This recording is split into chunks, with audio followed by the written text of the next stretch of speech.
Dear viewers, dear brothers and sisters, welcome to my channel, yours simply Leah.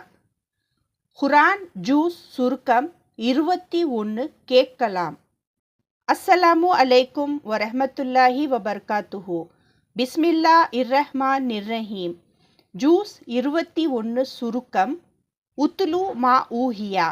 இந்த juice சூரா அல் அன்கபூத் 29-45 வசனத்திலிருந்து தொடங்கி சூரா அர்-ரூம், சூரா லுக்மான், சூரா அஸ்-சஜ்தா மற்றும் சூரா அல்-அஸாப் 33-30 வரை உள்ள வசனங்களை உள்ளடங்கியது. 21ஆம் ஜூஸ் தொடக்கத்தில் அல்லாஹ் நபி முஹம்மது ஸல்லல்லாஹு அலைஹி வஸல்லம் அவர்களிடம் கூறுகிறார், உங்களுக்கு வெளிப்படுத்தப்பட்ட இந்த நூலை குர்ஆனை ஓதுங்கள், மேலும் தொழுகையை நிலைநாட்டுங்கள். நிச்சயமாக தொழுகை வெட்கக்கேடான மற்றும் தீய செயல்களிலிருந்து மனிதனை தடுக்கிறது.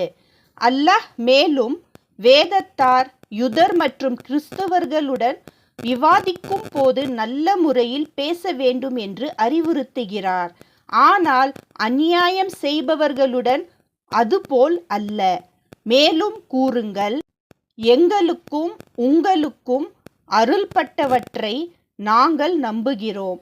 எங்களுடைய இறைவனும் உங்கள் இறைவனும் ஒருவரே. நாங்கள் அவருக்கே பணிவடைகிறோம். அல்லாஹ் கூறுகிறார், நபி ஸல்லல்லாஹு அலைஹி வஸல்லம் அவர்கள் எழுத படிக்க தெரியாதவர் என்பதை காஃபிர்கள் நன்றாக அறிந்திருந்தனர். ஆகையால் குர்ஆன் மனிதனால் உருவாக்கப்பட்டது அல்ல, அது அல்லாஹ்விடமிருந்தே வந்தது. இருப்பினும் அவர்கள் சந்தேகப்படுகிறார்கள். அல்லாஹ் மூமின்களிடம் கூறுகிறார், என் விசுவாசமான அடியார்களே, நிச்சயமாக என் பூமி விசாலமானது. ஆகவே என்னையே மட்டும் வணங்குங்கள். ஒவ்வொரு உயிரும் மரணத்தை சுவைக்கும். பின்னர் நீங்கள் அனைவரும் என்னிடமே திரும்பி வருவீர்கள்.